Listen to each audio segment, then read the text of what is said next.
মসজিদ থেকে বের হয়ে আমি ফোন পেলাম, আপনার মামলা আছে, আপনার মামলা আছে, আপনি রাষ্ট্রদ্রোহী, এবং 2 দিনের মাথায় আমি অ্যারেস্ট। কারণ সে আত্মসাৎ করেছে, ওটা সে চোর। এখন চোর মুক্ত রয়েছে, আমরা গৃহস্থরা হ্যান্ডকাপ করলাম। এই তো ছিল বিগত গণতন্ত্রের মানুষ কন্যার গণতন্ত্র নাকি? সভাপতি, ওলামা এ কেরাম, সর্বস্তরের জনগণ, আপনারা এখানে লিখেছেন কবরবাসীর মাগফিরাত কামনায়। আমি আরেকটি মাহফিলে এই বিষয়টি দেখেছি, কবরবাসীর মাগফিরাত কামনায়। কবরবাসীর মাগফিরাত কামনা করার আগে পৃথিবীবাসীর মাগফিরাত কামনা করতে হয়। কোরআন সেটাই শিখিয়েছে। রব্বানা ইগফির লানা ওয়া লিইখওয়ানিনা আল্লাযীনা সাবাকুনা বিল ঈমান। হে আমাদের রব, ইগফির লানা, আগে আমাদেরকে মাফ করেন। আগে কাদেরকে? আমরা যারা জীবিত আছি, আমরা আল্লাহর কাছে ক্ষমা পেয়ে পাক পবিত্র হলে সে আরেকজনের জন্য দোয়া করলে সেটা কবুল হবে। নিজেরাই গুনাহগার, নাপাক, অপবিত্র, তো ইন্নাল্লাহা তাইয়্যিবুন লা ইয়াকবালু ইল্লা তাইয়্যিবা, আল্লাহ পবিত্র, তিনি পবিত্র ছাড়া কোনো জিনিস কবুল করেন না। এই জন্য আগে নিজেরা পবিত্র হতে হয়, মাগফিরাত নিজেরা চাইতে হয়। কোরআন সেটাই বলেছে, সারা কোরআনের শিক্ষাটা এরকমই। হযরত ইব্রাহিম আলাইহিস সালাম সূরা ইব্রাহিমের 35 নম্বর আয়াত থেকে রব্বানা রব্বানা রব্বানা বলে অনেকগুলি দোয়া আছে। সেখানে মা বাবার জন্য দোয়া চাওয়ার আগে নিজের জন্য চেয়েছেন। রব্বানা ইগফির লি ওয়া লিওয়ালিদাইয়া ওয়া লিল মুমিনিনা ইয়াওমা ইয়াকুমুল হিসাব। হে আমাদের রব, ইগফির লি, আগে আমাকে মাফ করেন। কে বলছেন? আল্লাহ তাআলা শেখাচ্ছেন ইব্রাহিম আলাইহিস সালামের জবানে।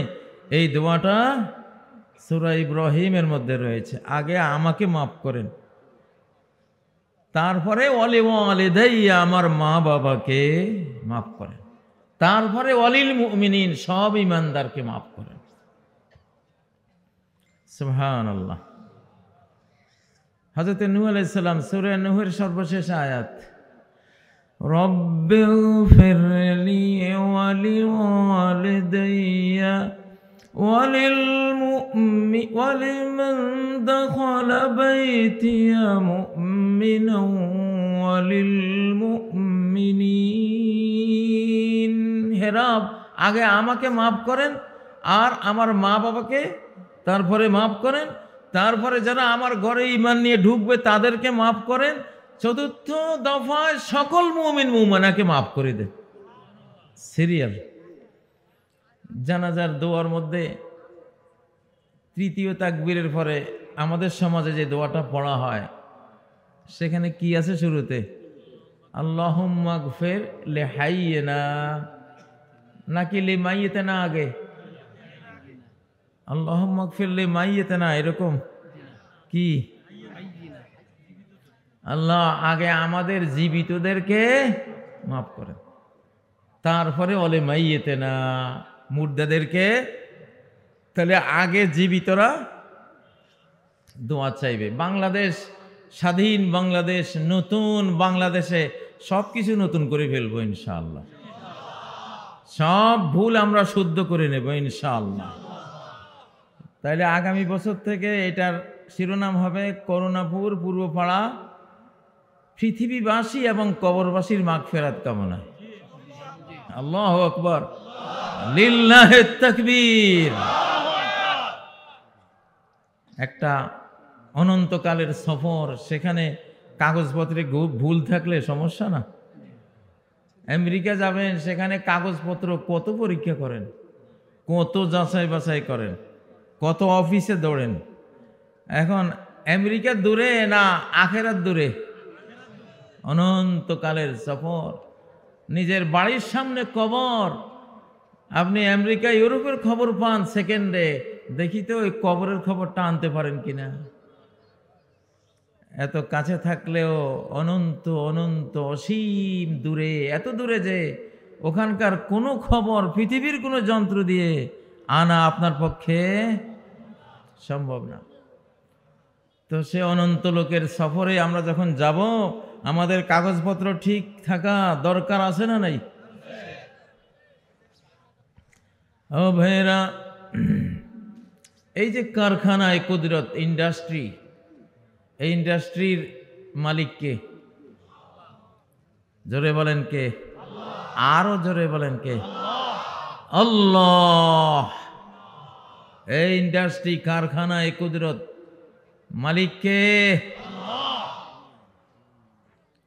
কোন কারখানা, কোন ইন্ডাস্ট্রি মালিকের নিয়ম কানুনে চলে নাকি শ্রমিকদের নিয়ম কানুনে চলে?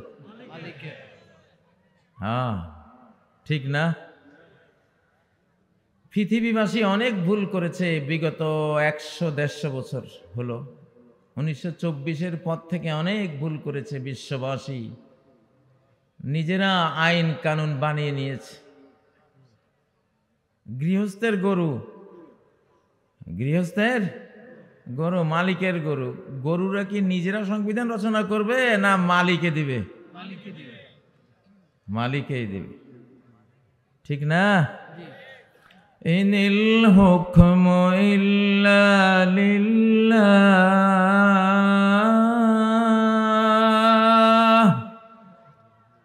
আইন, সংবিধান কারো অধিকার নাই, কোনো এমপির অধিকার নাই, কোনো রাষ্ট্রপতির অধিকার নাই, কোনো চেয়ারম্যানের অধিকার নাই, কোনো মেম্বারের অধিকার নাই, আল্লাহর কোনো দাস দাসীর অধিকার নাই আইন দেয়ার। একমাত্র অধিকার ইল্লা লিল্লাহ।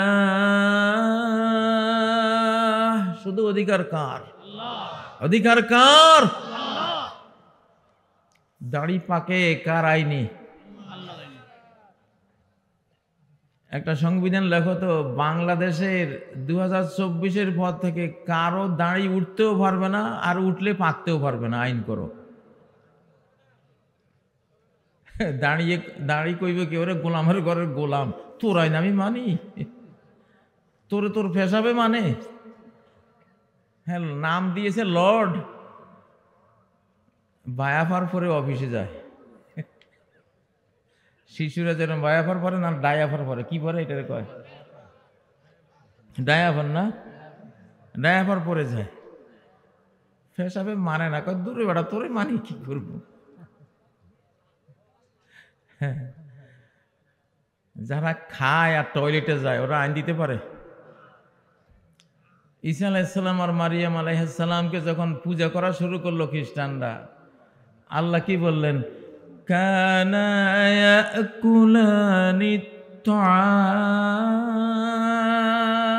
ওরে বেকুবেরা, ঈসা আলাইহিসসালামও তো খাবার খায়, মারিয়াম আলাইহিসসালামও তো খাবার খায়, তো যে খাবার খায় কিছুক্ষণ পরে তো 4 ঘন্টা পরে টয়লেটও যায়।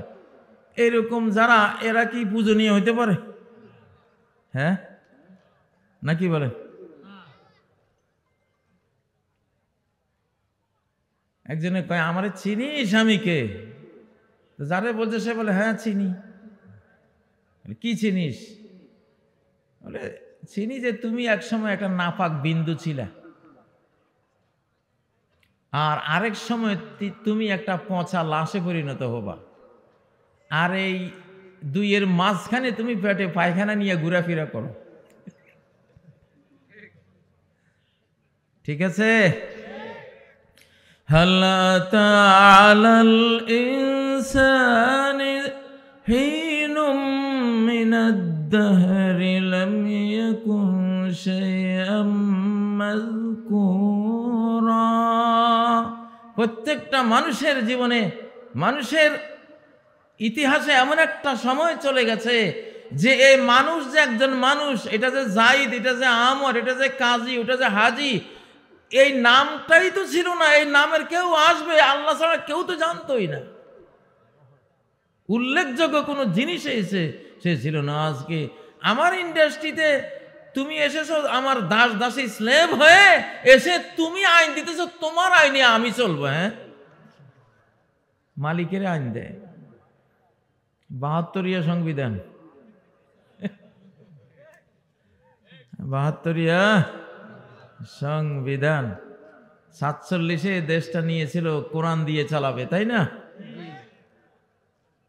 মিথ্যুকের দল আল্লাহর সাথে মিথ্যা বলেছে, আল্লাহর সাথে মিথ্যা বলেছে, ওয়াদা ভঙ্গ করেছে, একটাও শান্তি পায় নাই, একটারও পরিণতি ভালো হয় নাই। আইয়ুব খানের ৫ ডিম মাইরা বাঙালিরা হায় রে দুর্গতি করে প্যাকেট করে পাকিস্তান, পশ্চিম পাকিস্তান পাঠিয়ে দিয়েছে, ঠিক নয় কি? আর ইয়াহিয়া খানের কথা কি বা বলুন, টিক্কা খান, ইয়াহিয়া খান লাঞ্ছিত অবদস্থ হয়ে পালিয়ে গেছে বাংলাদেশ থেকে, ঠিক না? আল্লাহর সাথে মিথ্যা বলেছে। বিমা আখলাফুল্লাহ ওয়াদাহু ওয়া বিমা কানু ইয়াকযিবুন। আমি ধরেছি কেন? আল্লাহর সাথে ওয়াদা খেলাপ করেছে আর মিথ্যা বলেছে। আপনারা কি মিথ্যার উপরে থাকতে চান? কারা কারা থাকতে চান? কারা কারা চান এইবার হে আল্লাহ আমাদের মালিক, আমাদের প্রতিপালক, আমাদের সৃষ্টিকর্তা, এবার আমরা সত্য সত্যই কোরআনকে বাংলার পার্লামেন্টে আমরা এনে ছাড়বো ইনশাআল্লাহ। আল্লাহুম্মা আমিন, আল্লাহুম্মা আমিন। স্লোগান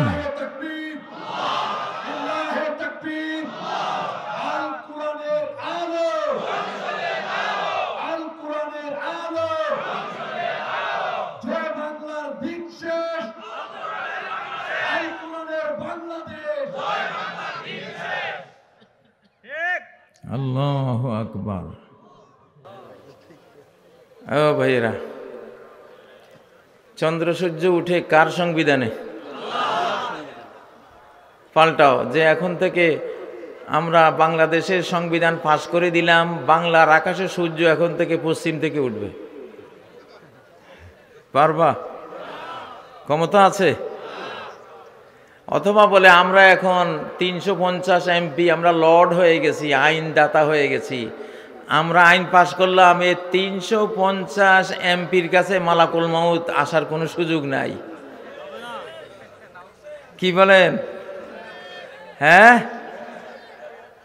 আইন করতে পারবেন?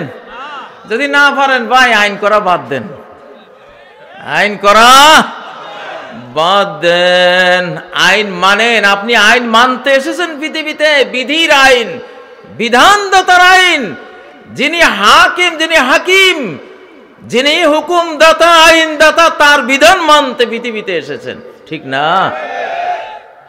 ও ভাইয়েরা,